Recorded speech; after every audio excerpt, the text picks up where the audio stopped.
Telugu Desam party కావలి అభ్యర్థి Daggumati Venkatakrishna Reddy alias Kavya Krishna Reddy అక్రమ భాగోతాలు తనకు తెలుసునని ఆధారాలతో సహా నిరూపిస్తున్నట్లుగా కావలి శాసనసభ్యుడు రామిరెడ్డి ప్రతాప్ కుమార్ రెడ్డి వెల్లడించారు.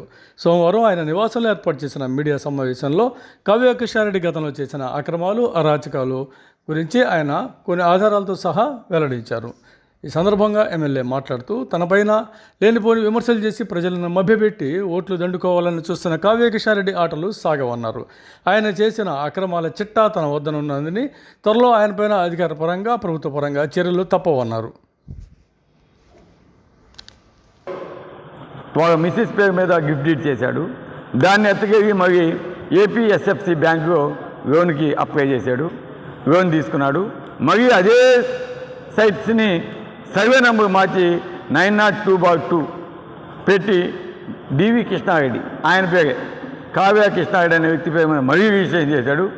దాన్ని తీసుకెళ్ళి ఐసిఐసి బ్యాంకులో మార్టగేజ్ పెట్టి డబ్బులు తీసుకొని ఈరోజు అతను ఏ విధంగా బ్యాంకుని మోసం చేశాడో ఒకసారి ఆలోచించండి. ఈ మధ్య ఎలక్షన్స్ వస్తున్నాయని ఆ 2 డీడు బ్యాంకు డబల్ ఎంట్రీస్ ఉన్నాయి కదా, వాటిని మరి ఒకటి క్యాన్సిల్ చేయడం జరిగింది. ఎందుకంటే మరి ఎలక్షన్స్కి ఇబ్బంది వస్తుందని మార్చిన మాట వాస్తవం. అంటే బ్యాంకుని ఏ విధంగా మోసం చేస్తాడో ఒక్కసారి అర్థం చేసుకోవడానికి కూడా తెలియజేస్తా ఉన్నాను. ఈ విధంగా ఒక పక్క బ్యాంకుని మోసం చేశాడు. అదేవిధంగా రైల్వే ట్రాక్ పక్కన ఆయన లేఅవుట్ వేస్తున్నాడు. Railway track adjacent railway track పక్కన అదే 909/1B, 902/2 అండ్ 909/B వీటిలో సైట్స్ వేశాడు. ఆ సైట్స్ని కూడా రైల్వే ట్రాక్ పక్కన ఉన్నవి డిఫరెంట్ పర్సన్స్కి అమ్మేసి మరి ఆ సైట్స్నే మరి డబుల్ రిజిస్ట్రేషన్ ఆయన పేరు మీద చేసుకొని వాటిని మరి అతని బ్యాంకుకి పెట్టి మార్టగేజ్ చేసిన మాట వాస్తవం. దానికి సంబంధించిన డాక్యుమెంట్స్ కూడా మాట్లాడున్నాయి. అదే కాకుండా ఈరోజు చెంగాగమ్మ గుడి, దానికి సంబంధించి చెంగాగమ్మ గుడి ఇక్కడ 15 ఎకరాలు వేవటేశాడు. అది నదీ ప్రాంతం, అది ఆ బండ్ మీద వేసాడు. అంటే నేషనల్ గ్రీన్ ట్రిబ్యునల్ యాక్ట్ ప్రకారం నదీ తీర ప్రాంతం కావచ్చు, సముద్ర తీరాన్ని కావచ్చు, కొంత డిస్టెన్స్ ఇన్ని సముద్రం పక్కన అయితే 1/2 కిలోమీటర్ అంతా ఉంటుంది. ఆ విధంగా వదిలేసి ఏదైనా వేఅవుట్స్ చేయాలి. కానీ అతను ఆనుకొని వేసేసి అది రిజిస్ట్రేషన్ డిఫరెంట్ పర్సన్స్ చేయడం వల్ల వారు ఈరోజు ఇబ్బంది ఎదుర్కొంటా ఇబ్బంది పడుతున్నారని కూడా తెలియజేస్తున్నాను. అంతేకాకుండా చెంగాగమ్మ గుడికి సంబంధించి సర్వే నెంబర్ 59 దాంట్లో survey number 59/1 to survey number 59/17 15 acres వేవటేశాడు. దాని పక్కన 61 సెంట్స్ గుడిది ప్రైమ్ ప్రాపర్టీ, కోర్టు వాల్యూ ఉండే ప్రాపర్టీస్ని అది అప్లై చేసుకున్నాడు. ఇది రోడ్డు కోసం కావాలని అప్లై చేసుకున్నాడు. కానీ అది సైట్స్ వేసేసి ఆ సైట్స్ని ఎత్తుకొని మరి మార్టగేజ్ పెట్టి బ్యాంకుని మోసం చేసిన చరిత్ర కావ్య కృష్ణారెడ్డి. అందుకే కలెక్టర్గా ఆదేశాలు క్లియర్గా ఇచ్చాడు, దాన్ని డెమాలిషన్ చేయమని. ఆ సైట్స్ ఏవైతే చేస్తున్నాడో అవన్నీ డెమాలిషన్ చేసేసి కాంపౌండ్ ఆ సైట్స్ని గవర్నమెంట్కి హ్యాండ్ ఓవర్ చేయమని కూడా నోటీసులు ఇస్తున్నాడు. ఆ నోటీస్ కాపీస్ కూడా మా కాడ ఉన్నాయి అంటే ఇంటిని వదలడు, బడుగుని వదలడు, అదేవిధంగా బ్యాంకుని ఈరోజు అన్నింటినీ చీటింగ్ చేస్తున్న వ్యక్తి. ఇంకపోతే మీ అందరికీ తెలిసిన విషయం, ఈరోజు ఎక్కడైతే జగనన్న లేఅవుట్ మనం ఎక్కడైతే జగనన్న లేఅవుట్ ఇచ్చామో ఆనాడు తెలుగుదేశం నాయకుడు కావాలని నా మీద బోధ జరిగేదానికి ఎకరా 13 లక్షలు ఉంటే ఎమ్మెల్యే గారు వాటిని 50 లక్షలకి 35 లక్షలకి రైతాంగానికి ఇప్పించాడు, దాంట్లో కమిషన్ కొట్టాడు అని చెప్పేవి నా మీద బోధ జరిగే కార్యక్రమం చేయడం జరిగింది. ఎందుకంటే కొంచెం ఎంతైనా కూడా ఈరోజు ఎలక్షన్స్కి ముందు ఇది కావలి నియోజకవర్గ ప్రజలందరికీ తెలియాలా, అందుకని ప్రతి ఒక్కటి కూడా మీకు విశదంగా చెప్తున్నాను. వ్యక్తులు ఎవరు, ఎటువంటి వారు, కావలి నియోజకవర్గ ప్రజలందరూ కూడా ఆలోచించండి అని చెప్పి ఈరోజు ప్రతి ఒక్కటి కూడా మేము ముందుంచుతున్నాను వాస్తవాలు. ఎందుకంటే నేను గతంలో నా మీద చేసిన ఆరోపణలు భూ కబ్జా చేసామని బిట్రకొండలో మా కొడుకు పేరు మీద 15 ఎకరాలు నేను కొనుక్కుంటే అది గవర్నమెంట్ ల్యాండు, రైతాంగం ల్యాండు, అది ఇదని అన్నీ మొత్తం ఇచ్చారు. దానికి సంబంధించిన ప్రతి ఒక్క డాక్యుమెంటు నెల్లూరుగా నేను ప్రెస్ మీట్ పెట్టి ఆ డాక్యుమెంట్స్ ఏవైతే ఏబిఎన్లో టీవీలో అదే ఆంధ్రజ్యోతిలో విషపకాలతో రాశారో, నా మీద ప్రచారం చేశారో, మా కొడుకు మీద ప్రచారం చేశారో దానికి సంబంధించిన ప్రతి ఒక్క డాక్యుమెంట్ కూడా నేను ఆ రోజు ఇవ్వటం జరిగింది నెల్లూరులో. ఆ రోజు నేను ఛాలెంజ్ కూడా చేశాను. నా ఛాలెంజ్ని స్వీకరించానని చెప్పాను. అది రాధాకృష్ణకి డైరెక్ట్గా చేశాను. నువ్వు మగోడు అయితే అమ్మ అబ్బకు పుట్టుంటే నా డాక్యుమెంట్స్ అన్నీ ఇస్తున్నాను, మీరు దాంట్లో ఒక సెంటు భూమి కానీ నేను కబ్జా చేస్తున్నా, ఏదైనా మిస్టేక్ ఉన్నా నేను ఎమ్మెల్యేగా కూడా పోటీ చేయను అని చెప్పాను. కానీ ఎప్పుడు ముందుగా ఈరోజు నేను ఎమ్మెల్యేగా పోటీ చేస్తున్నాను. ఈరోజు నేను చెప్తున్నాను, నేను చెప్పినవి ఇవి వీటిలో నిజం కాకపోతే గమ్మని చెప్పండి, బహిరంగ చర్చకి నేను సిద్ధం. అంటే ఈరోజు ఇప్పుడు ఎవరైతే ఎమ్మెల్యే అభ్యర్థిగా కాళకృష్ణ పోటీ చేస్తున్నాడో ఆయన జగనన్న లేఅవుట్ పక్కన నా మీద అభాండా చేసేదానికి 13 లక్షలు ల్యాండ్ని 50 లక్షలకి 30 లక్షలకి అని చెప్పారు. ఇది కూడా నా మీద వేయడం జరిగింది. అదే లేఅవుట్ పక్కన ఈ కావ్యకృష్ణ అనే వ్యక్తి 1,30,00,000 పెట్టి దాదాపు 50 ఎకరాలు కొన్నాడు. అది వాస్తవం కాదా అని నేను అడుగుతాను. ఈరోజు తెలుగుదేశం నాయకులు ఎందుకు మాట్లాడకపోతున్నారు? అది 13 లక్షలు వాల్యూ అయితే 1,30,00,000 పెట్టి ఏ విధంగా ఆయన కొంటాడు అని నేను ఈరోజు ప్రశ్నిస్తా ఉన్నాను. ఓకే, కొన్నాడు, కానీ దానికి సంబంధించి కాంపౌండ్ వేసేటప్పుడు గతంలో పేద ప్రజలకి రాజశేఖర్ రెడ్డి గారు హౌసింగ్ సైట్స్ ఇస్తే వాటిని కబ్జా చేసి కాంపౌండ్ వేసిన మాట వాస్తవం కాదా? అక్కడ సైట్స్కి సంబంధించిన ఓనర్స్ పోయేసి ఆ కాంపౌండ్ని ధ్వంసం చేసిన మాట వాస్తవం కాదా? అది ఎప్పుడో జరగలేదు. ఈ మధ్య ఒక 3-4 మంత్స్ బ్యాకే ఆ కాంపౌండ్ పడగట్టడం జరిగింది, వాళ్ళ సైట్స్ వాళ్ళు ఆక్యుపై చేసుకోవడం జరిగింది అని కూడా తెలియజేస్తున్నాను. అంతేగా 52 ఎకరాలకి మరి కాంపౌండ్ వేసినాడు. సెంటర్లో 12 ఎకరాలు ప్రభుత్వ భూమి ఉంది, దానికి ఏ విధంగా కాంపౌండ్ వేస్తాడని కూడా ప్రశ్నిస్తున్నాను. గతంలో ఆ ఇందిరమ్మ కాలనీ ప్రజలంతా కూడా ఈ గవర్నమెంట్ భూమిలో నడిచిపోయి రోడ్డు తక్కువ డిస్టెన్స్లో పోయే పరిస్థితి ఉండేది. కానీ దాన్ని ఆక్యుపై చేసి కాంపౌండ్ వేయటం వల్ల అక్కడ ప్రజలంతా ఇబ్బంది పడతామంటే మరి ఆ కాంపౌండ్ పగలగొట్టించి వారికి దోవ ఏర్పాటు చేసాం మేము. అంటే ఈ విధంగా ఈయన చేసిన అక్రమాలు ఇన్ని ఉన్నాయి. ఇంతేకాదు ఈరోజు మా పార్టీలోకి ఒక అన్నపూర్ణ సీను అనే వ్యక్తి వచ్చాడు. ఎందుకు వచ్చాడంటే అతను అప్రభక్తుడు ఎన్టీఆర్కి. గత 40 సంవత్సరాలు ఎన్టీఆర్ పార్టీ పెట్టినప్పటి నుంచి కూడా నేను ఎంతో ప్రయత్నిస్తున్నా, మంచి స్నేహితుడైనా కూడా నాకు ఎన్టీఆర్ అంటే ప్రేమ, నేను ఆ పార్టీని వదిలి రాను అని చెప్పి ఈరోజు మా పార్టీకి వచ్చాడంటే అతను ఏ విధంగా బాధపడుతున్నాడో.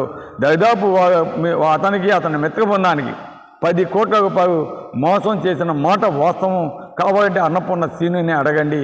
అతనికి దాదాపు 500 అంకణాల పైచీలకు వారికి డబ్బులు కట్టినా కూడా ఆ సైట్స్ రిజిస్ట్రేషన్ చేయకుండా వారిని ఏ విధంగా అన్నపూర్ణ సీను అనే వైశ్య యువకునికి ఈరోజు తెలియజేస్తా ఉన్నాం. అదేవిధంగా ఈరోజు మైనింగ్ సంగతికి వస్తే మైనింగ్ ఆయనకి 7 ఎకరాల భూమి మైనింగ్ వీధికి గతంలో ఇవ్వటం జరిగింది. కానీ ఆ మైనింగ్ భూమిలో అతను మైనింగ్ తవ్వకుండా ఆయనకు సంబంధించిన పెట్రోల్ బంక్ కావచ్చు, పార్కింగ్ స్థలాలు కావచ్చు, అదేవిధంగా క్రషర్ కావచ్చు, ఇవన్నీ కూడా పెట్టుకున్న మాట వాస్తవం. కానీ ఆయన మైనింగ్ చేయాల్సింది ఆ భూమిలో, కానీ అది చేయకుండా పక్కనున్న దాదాపు 150 ఎకరాలు అక్కడ ఆక్యుపై చేసి ప్రభుత్వ భూమిని దాదాపు 200 అడుగులు డెప్త్ దానికి తవ్వేసి ఆ మెటల్ అక్కడ అధికారులను మేనేజ్ చేసుకొని ఈ కావలి ప్రాంతంలో ఏది కావాలన్నా, ఏ రోడ్డు వేయాలన్నా, ఏ డ్రైన్ వేయాలన్నా, ఎవరు ఇల్లు కట్టుకోవాలన్నా దానికి సంబంధించిన మెటల్ కంపల్సరీగా అతని కాడే కొనే విధంగా జీవో పాస్ చేయించుకొని గత 10 సంవత్సరాల నుంచి అతను అక్రమంగా మైనింగ్ చేసిన మాట వాస్తవం. దానికి సంబంధించిన వీడియోస్, ఫొటోస్ ప్రతి ఒక్కటి ఉంది. దాని మీద మైనింగ్ డిపార్ట్మెంట్ రైడ్ చేస్తే అది నాకు సంబంధం లేదని వాళ్ళకి సంబంధించిన వ్యక్తిని బలి చేసిన మాట వాస్తవం అని కూడా మీ అందరికీ తెలియజేస్తాను. కావాలంటే ఆ వ్యక్తి కూడా వచ్చి మీకు ప్రూఫ్ ఇస్తాడని కూడా తెలియజేస్తున్నాను. ఎందుకు చెప్తున్నా అంటే ఈరోజు 150 ఎకరాలు మైనింగ్ చేసి ఆ మైనింగ్కి నాకు సంబంధం లేదని చెప్పి ఒక లెటర్ ఆ పోలీస్ స్టేషన్లో ఇవ్వటం జరిగింది. ఆ లెటర్ కాపీ కూడా మా కాడ ఉంది. అదేవిధంగా వాళ్ళు ఏం చేశారంటే మైనింగ్ డిపార్ట్మెంట్ ఓకే నువ్వు చేయలేదు, నువ్వు చేయనప్పుడు నీకు సంబంధించిన ఎలక్ట్రిసిటీ బిల్స్ కావాలని చెప్పి వాళ్ళు ఎస్సీ ఆఫీస్కి అప్లై చేసి ఆ ఎలక్ట్రిసిటీ బిల్స్ అన్నీ తీసుకుంటే మెటల్ కావాలంటే 20 mm 40 mm కావాలంటే క్రషింగ్ చేయాలి. ఆ క్రషింగ్ చేసేదానికి ఎలక్ట్రికల్ మోటార్స్, మీటర్స్ అవన్నీ పనిచేస్తాయి. చేసినప్పుడు దానికి సంబంధించిన ఎలక్ట్రిసిటీ బిల్ గురుగారు కంపెనీ మీద దాదాపు 26 లక్షల యూనిట్లు కాల్చి ఉన్నాడు. దానికి సంబంధించి ఆ యూనిట్స్ని బేస్ చేసుకొని క్వాంటిటీ ఎత్తితే దాదాపు కొన్ని లక్షల టన్నుల మెటీరియల్ ఆయన రైల్వే ట్రాక్ కావచ్చు, కాబోయే నియోజకవర్గంలో ఉన్న హౌసెస్ కావచ్చు, రోడ్లకు కావచ్చు, డ్రైనేజ్ కావచ్చు, ఫిషింగ్ హార్బర్ కావచ్చు, వీటన్నిటికి కూడా అక్రమంగా తగ్గించి గవర్నమెంట్ని మోసం చేసి ఉన్నాడు. కాబట్టే మైనింగ్ డిపార్ట్మెంట్ వారు అతని మీద అది బేస్ చేసుకొని దాదాపు విత్ పెనాల్టీ 142 కోట్ల రూపాయలు పెనాల్టీ విధిస్తే దాన్ని కట్టకుండా కోర్టులో స్టే తెచ్చుకొని నేను శ్రీరామచంద్రుడు, నా మీద కేసు లేవని చెప్పే వ్యక్తి కావ్య కృష్ణారెడ్డి అనేది కూడా గుర్తుపెట్టుకోవాలి. అంతేకాదు ఆ మైనింగ్ చేసేటప్పుడు ఆ చుట్టుపక్కల గ్రామాల్లో ఉన్న ఎస్సీ ఎస్టీ బీసీలు ఎంతో ఇబ్బంది పడుతూ ఉన్నారు. ఆ బ్లాస్టింగ్ చేసినప్పుడు ఆ ఇవన్నీ కూడా క్రాక్స్ వచ్చేసి ఆ ఇవి పగులు వచ్చేసి లీక్ అవుతా ఉంటే వాళ్ళంతా పోయి అడిగితే వాళ్ళని మేము రౌడీలతో బెదిరించి చంపేస్తామని చెప్పి బెదిరించిన మాట వాస్తవం అని మీ అందరికీ కూడా తెలియజేస్తాం. ఎందుకంటే సుబ్బారావు అనే వ్యక్తి డైరెక్ట్గా ప్రెస్ మీట్ ఉదయగిరిలో పెట్టాడు, కావగా పెట్టాడు. గతంలో ఇప్పుడు కాదు, గత 5 సంవత్సరాల నుంచి అతను పోరాటం చేస్తూ ఉన్నాడు. ఆ ఎస్సీకి తరపున బీసీకి తరపున పోరాటం చేస్తుంటే వాళ్ళని రాజులతో చంపేస్తామని కూడా బెదిరించిన మాట వాస్తవం. అతను స్వయంగా ప్రెస్ మీట్లో చెప్పిన మాట వాస్తవం అని కూడా మీ అందరికీ తెలియజేస్తున్నాను. అంతేకాదు ఆయన రాజకీయ కింద ఎంతమంది చనిపోయారో ఒక్కసారి మీరు రికార్డ్స్ పరిశీలిస్తే మీకు తెలుస్తుంది. ఆ కుటుంబానికి ఏ విధమైన సాయం అందజేయలేదు. ఈరోజు అటువంటి అకృత్యాలు చేసిన వ్యక్తి కావ్య కృష్ణారెడ్డి అనేది కూడా గుర్తుపెట్టుకోవాలి. ఈరోజు అంతేకాదు అది 142 కోట్లు ఒక బ్లాస్టింగ్ చేసి క్రషింగ్ చేసిన material based on number of units consumed, అంటే మొత్తం ఎలక్ట్రిసిటీలో ఎన్ని యూనిట్స్ కాల్చాడు దాన్ని బేస్ చేసుకునేసిన పెనాల్టీ అది. అది కాకుండా రామాయపట్నం పోర్టుకి బ్లాస్టింగ్ చేస్తారు. మైన్లో బ్లాస్టింగ్ చేస్తే పెద్ద పెద్ద రాళ్ళు కావాలి సముద్రంలో పూడ్చేదానికి. దానికి సంబంధించి దాదాపు రామాయపట్నం పోర్టుకే 50 కోట్ల రూపాయలు మెటీరియల్తో బిల్లు తీసుకున్న వ్యక్తి కావ్యకృష్ణ. అది కాకుండా ఫిషింగ్ హార్బర్ ఆయన కాంట్రాక్ట్ చేస్తున్నాడు, సబ్ కాంట్రాక్టర్.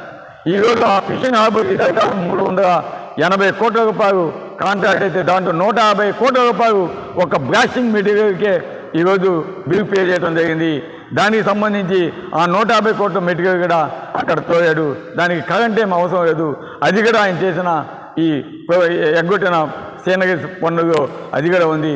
దీనంతటికి సంబంధించి దాదాపు 400 కోట్ల రూపాయలు ఈరోజు కావ్య కృష్ణారెడ్డి దోచుకున్నాడు అనేది కూడా ప్రజలు కావాలి నేర్చుకోక ప్రజలంతా కూడా గుర్తుపెట్టుకోవాలని తెలియజేస్తున్నాం. అటువంటి అక్రమాలు చేసిన వ్యక్తి ఈరోజు నేను శ్రీరామచంద్రుడిని, రామిరెడ్డి ప్రతాప్ కుమార్ రెడ్డి ఈరోజు 7 కేసులు ఉన్నాయి. సుధాకర్ గారి మీద 8 కేసులు ఉన్నాయి. నా మీద 7 కేసులు ఉన్నాయి. నిజం, దాంట్లో ఎటువంటి సందేహం లేదు. నా మీద ఉన్న కేసులు కూడా నేను చెప్తాను.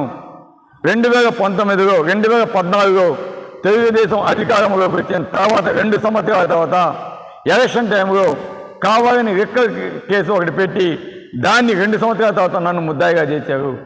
6 కేసులు నా మీద పెట్టారు. ఇది బీదా రవిచంద్ర చేసిన పని అని కూడా నేను తెలియజేస్తాను. నేను మాట్లాడిన బీదా మస్తానా ఉన్నతో మాట్లాడాను.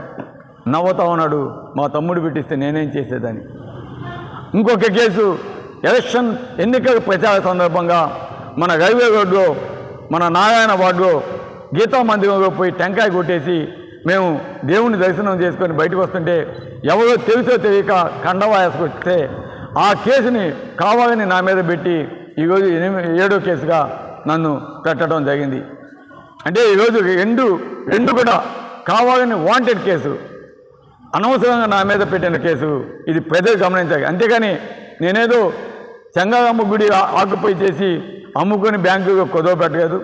ఏదో ఒకే ఇంటి survey number, office survey number మార్చేసి డబుల్ రిజిస్ట్రేషన్ చేయించేసి బ్యాంకుని మోసం చేసేయలేదు. అదేవిధంగా రైల్వే ట్రాక్ పక్కన సైట్ చేసి అమ్మేసి మరీ వాటిని తీసుకొని బ్యాంకుకి మార్టగేజ్ పెట్టి మోసం చేసిన వ్యక్తి కాదు. అదేవిధంగా మైనింగ్లో 400 కోట్లు మోసం చేసిన వ్యక్తిని కాదు. అదేవిధంగా ఈరోజు ఎస్సీ ఎస్టీ స్థలాలు ఆక్యుపై చేసి ఆ కాంపౌండ్ని ఎస్సీగా వచ్చి పగలగొడితే అటువంటి ఆక్రమణదారుని నేను కాదు. ఈరోజు ఇన్ని అక్రమాలు చేసిన వ్యక్తి కావ్య కృష్ణారెడ్డి అనేది ప్రజలకి తెలియాలి. ఎందుకంటే ఈరోజు బాధతో చెప్తున్నాను, ఈ రోజు దాకా నేను ఎక్కువ మాట్లాడాను. ఒక్కటి ఆలోచించండి, కావ్య కృష్ణారెడ్డి అనే వ్యక్తి 2019లో తెలుగుదేశం పార్టీ టికెట్ ట్రై చేశాడు. ఎప్పుడు వచ్చాడు? ఎలక్షన్స్ ఇంకా 3 నెలలు ఉండగా కావ్య కృష్ణారెడ్డి ఈ అక్రమంగా సంపాదించిన డబ్బుతోటి టికెట్ తెచ్చుకోవాలని ఆనాడు తెలుగుదేశంలో ట్రై చేసి ఆ టికెట్ ఇవ్వకపోతే వైఎస్ఆర్సీపీలో చిట్టచివరిగా వచ్చి జాయిన్ అయిన వ్యక్తి కావ్య కృష్ణారెడ్డి. అది కూడా ఆదాయ ప్రభాకర్ రెడ్డితో కలిసి జాయిన్ అయ్యాడు. అది గుర్తుపెట్టుకోండి. ఆ తర్వాత వైసీపీలో కామ్గా ఉన్నాడు. దానికి ముందు 3 నెలల ముందు తెలుగుదేశం పార్టీలోకి వచ్చి ఆయన చేసిన సేవా కార్యక్రమాలు ట్రస్ట్ అని ఒకటి క్రియేట్ చేసి ఒక బ్యాగు చిన్న పిల్లకాయలకి, అదేవిధంగా మంచాలు పెరిగైన వాళ్ళకి అటువంటివి ఇస్తూ 3 నెలలు కాలం గడిపిన మాట వాస్తవం. తర్వాత 5 సంవత్సరాలు ఎక్కడ కూడా కావ్య చారిటబుల్ ట్రస్ట్ అనేది కనిపించలేదు. కోవిడ్ టైంలో కనిపించలేదు. ఎక్కడ కూడా కావలి నియోజకవర్గంలో కానీ ఉదయగిరి నియోజకవర్గంలో కానీ ఆ చారిటబుల్ ట్రస్ట్ సేవలు కానీ ఆయన సేవలు కానీ ఎక్కడ కూడా జరగలేదు. ఇది